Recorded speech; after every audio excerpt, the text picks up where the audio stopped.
दोस्तों, अगर आपको भी भारत और बांग्लादेश के बीच सबसे रोमांचक अंतिम गेंद तक खेला गया सांस रोक देने वाला पहला टी20 मुकाबला पसंद आया हो तो वीडियो को लाइक जरूर कीजिएगा। आज के इस वीडियो का लाइक टारगेट केवल 100 लाइक्स का है, तो दोस्तों इस वीडियो को दिल से लाइक करना बिल्कुल ना भूलें। दोस्तों, आज भारत और बांग्लादेश के बीच 3 मैचों की टी20 सीरीज का पहला और सबसे इंपॉर्टेंट मुकाबला खेला गया और इस मैच में तो रोमांच की सारी हदें पार हो गई। जहां अंतिम गेंद तक ये बता पाना नामुमकिन था कि कौन सी टीम बाजी मारेगी, जहां बांग्लादेश के 246 रनों के जवाब में भारत के विध्वंसक बल्लेबाजों कप्तान सूर्या से लेकर यशस्वी जायसवाल और रिंकू सिंह का तूफान देखने को मिला। ऐसे में आज हम आपको इस वीडियो में बताएंगे भारत और बांग्लादेश के पहले टी20 का रोंगटे खड़े कर देने वाला पूरा हाईलाइट, जिसमें कौन बाजी मार पाया, अंतिम ओवर में कितने रनों की जरूरत थी, क्या रिंकू और सूर्य मिलकर टीम इंडिया को जीत दिला पाए। इन सब सवालों के जवाब इस वीडियो में आपको मिलेंगे, तो ऐसे में आप इस वीडियो को अंत तक जरूर देखिएगा। लेकिन इससे पहले अगर आप भी टीम इंडिया के बहुत बड़े फैन हैं तो आप इस वीडियो को लाइक जरूर कीजिएगा। दोस्तों, जैसा कि आप सभी तो जानते हैं कि इंडिया और श्रीलंका दौरे की समाप्ति के बाद इंडिया बांग्लादेश के बीच 3 मैचों की टी20 सीरीज का वानखेड़े क्रिकेट स्टेडियम पर शुरू हुआ मुकाबला आज मुंबई के ऐतिहासिक वानखेड़े क्रिकेट स्टेडियम पर ये बांग्लादेश के कप्तान नजमुल हुसैन संतो ने टॉस जीतकर पहले बल्लेबाजी करने का फैसला चुना और यहां जब बांग्लादेश की टीम बल्लेबाजी करने के लिए उतरी तो हमेशा की तरह उनके लिए पारी की शुरुआत लिटन दास के साथ तंजीद हसन की खतरनाक जोड़ी मैदान में आई। जहां दोनों बल्लेबाजों से उम्मीदें तो यही लग रही थी कि पहले विकेट के लिए बड़ी साझेदारी देखने के लिए मिले, लेकिन दोस्तों यहां पर तंजीद हसन के रूप में पहला बड़ा झटका बांग्लादेश की टीम को जसप्रीत बुमराह ने दिया।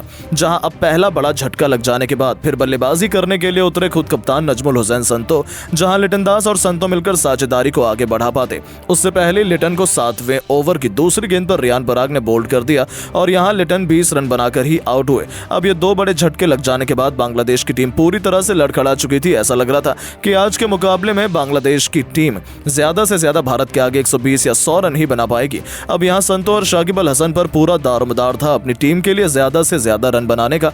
लेकिन दोस्तों, भारतीय गेंदबाजों को कहां पता था कि ये दोनों बल्लेबाज मिलकर आज अपनी टीम की किस्मत चमकाने वाले हैं। जी हां दोस्तों, हुआ ये कि संतो ने ताबड़तोड़ बल्लेबाजी अपनी जैसी जारी रखी, उसी तरह का ढंग शाकिब ने भी दिखाया, जहां दोनों बल्लेबाजों ने मात्र 37 गेंदों में ही 72 रन की साझेदारी कर डाली। इस दौरान विकेट चटकाना काफी अहम हो चुका था। तभी कप्तान सूर्य ने फैसला किया कि वो गेंदबाजी पर अपने सबसे भरोसेमंद खिलाड़ी जसप्रीत बुमराह को लेकर आएंगे और 14वें ओवर की तीसरी गेंद पर बुमराह ने शाकिब के रूप में तीसरा बड़ा झटका बांग्लादेश की टीम को दिया, जो कि 43 रन बनाकर आउट हुए। और उनके आउट हो जाने के बाद फिर बल्लेबाजी के लिए उतरे महमदुल्लाह। वो कप्तान संतो के साथ मिलकर साझेदारी को आगे बढ़ाते हैं और अपनी टीम के स्कोर को 150 रन के पार ये दोनों बल्लेबाज लेकर पहुंचे। इस दौरान बांग्लादेश की टीम लगातार आगे बढ़ती चली जा रही थी और दूसरी तरफ संतो का बल्ला रुकने का नाम नहीं ले रहा था। उन्होंने मात्र 34 गेंदों में भारत के खिलाफ 74 रन ठोक डाले थे। अब यहां से मैच पूरी तरह फंस चुका था। तभी अर्शदीप ने आकर 70वें ओवर में संतो का विकेट गिराया, जो कि 74 रन बनाकर इस मुकाबले में आउट हुए। और संतो का विकेट गिर जाने के बाद भारतीय टीम को चैन की सांस आई, लेकिन महमदुल्लाह ने साथ ही बल्लेबाजों के साथ मिलकर अपनी टीम को 200 के पार पहुंचाया। इस दौरान महमदुल्लाह ने जहां 53 रन बनाए और बांग्लादेश की टीम 20 ओवर में 6 विकेट के नुकसान पर भारत के खिलाफ 245 रन बनाने में कामयाब रही। और इस दौरान भारत के लिए सबसे ज्यादा 4 विकेट जसप्रीत बुमराह के नाम रहे, तो वहीं एक विकेट अर्शदीप सिंह और रियान पराग के नाम रहे। अब दोस्तों, बारी थी भारतीय बल्लेबाजों की इस मैदान पर कुछ चमत्कार कर दिखाने की।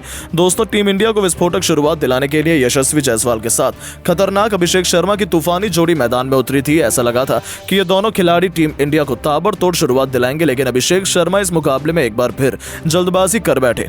वो गेंदबाज के बिछाए जाल में फंस गए और फील्डर को अपना आसान सा कैच देकर इस खिलाड़ी को पवेलियन लौटना पड़ा। हालांकि उन्होंने शुरुआत तो शानदार की थी, लेकिन फिर भी वो इस मैच में केवल 9 रन बनाकर पवेलियन लौट गए। अब दोस्तों, अभिषेक का विकेट गिर जाने के बाद भारतीय टीम काफी ज्यादा दबाव में आ चुकी थी। अब अभिषेक जब आउट हुए तो बल्लेबाजी के लिए उतरे खुद कप्तान सूर्य, जहां सूर्य और यशस्वी जायसवाल हर किसी की निगाहें थी कि ये दोनों बल्लेबाज दूसरे विकेट के लिए कितने रन जोड़ पाते हैं। इस दौरान सब कुछ सही चल रहा था। शाकिब अल हसन के ओवर में सूर्य ने एक के बाद एक लगातार 3 गेंद पर 3 खतरनाक छक्के लगाकर टीम इंडिया को तूफानी रफ्तार से आगे बढ़ाना शुरू कर दिया था। दूसरी तरफ यशस्वी जायसवाल का बल्ला दहाड़ रहा था। 6 ओवर में टीम इंडिया ने 68 रन बनाए, तो देखते ही देखते 8 ओवर में भारतीय पारी 90 रनों के पार खड़ी थी। इन दोनों खिलाड़ियों के बीच 100 रनों से अधिक की मजबूत पार्टनरशिप हो चुकी थी। दोनों तरफ से दोनों खिलाड़ी केवल चौके और छक्कों से ही बात कर रहे थे। इसी बीच कप्तान सूर्या ने अपना तूफानी अर्धशतक केवल 30 गेंद में ठोक दिया, जो टीम इंडिया की जीत के लिए बेहद महत्वपूर्ण माना जा रहा था। इन दोनों ने भारत को मैच में मजबूत स्थिति में लाकर खड़ा कर दिया था।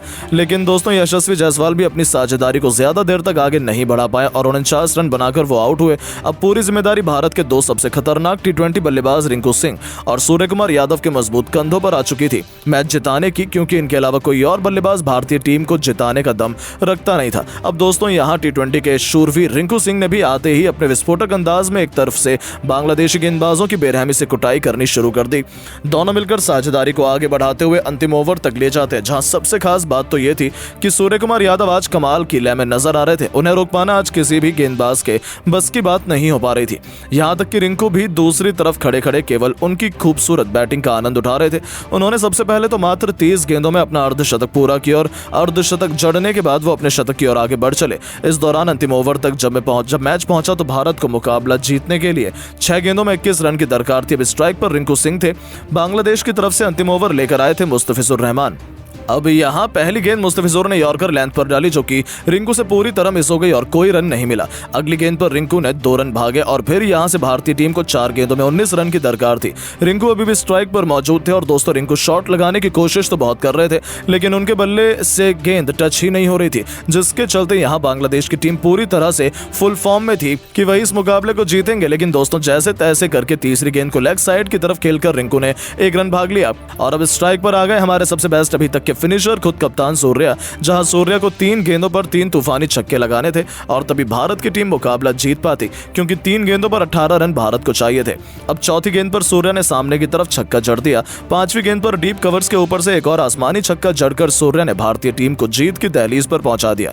अब एक गेंद शेष मात्र बची हुई थी और मैच जीतने के लिए 6 रन चाहिए थे। सूर्या बखूबी जानते थे कि मुस्तफिजुर वाइड यॉर्कर लेंथ डालने की कोशिश करेंगे और इसीलिए सूर्या ने पहले से ही अपनी आंखें जमा रखी थी और अपने बल्ले का परफेक्ट स्विंग दिखाते हुए उन्होंने डीप मिड विकेट के ऊपर से महेंद्र सिंह धोनी के अंदाज में मैच विनिंग 6 ठोक दिया, जिसके चलते भारतीय टीम के होनहार बल्लेबाज सूर्या ने इस दौरान अपना शतक तो पूरा किया ही, साथ 108 रन की उन्होंने पारी खेली और अपने शतक के साथ उन्होंने भारतीय टीम को मैच भी जिताया। बाकी इस मुकाबले में रिंकू के बल्ले से 48 रन निकले। हालांकि दोस्तों हम आपको बता दें कि भारत और बांग्लादेश के बीच खेला गया ये पहले टी20 मैच से ठीक पहले अभ्यास सत्र का मुकाबला था, जिसमें भारतीय टीम की जीत हुई। बाकी अब आप सभी की क्या राय है भारतीय टीम की ऐसी बल्लेबाजी और गेंदबाजी को देख लेने के बाद, और आप टीम इंडिया को 10 में से कितने नंबर देना चाहेंगे? अपनी कीमती राय नीचे कमेंट करके जरूर बताएं और ऐसी शानदार खबरों के लिए चैनल को सब्सक्राइब जरूर करें। धन्यवाद।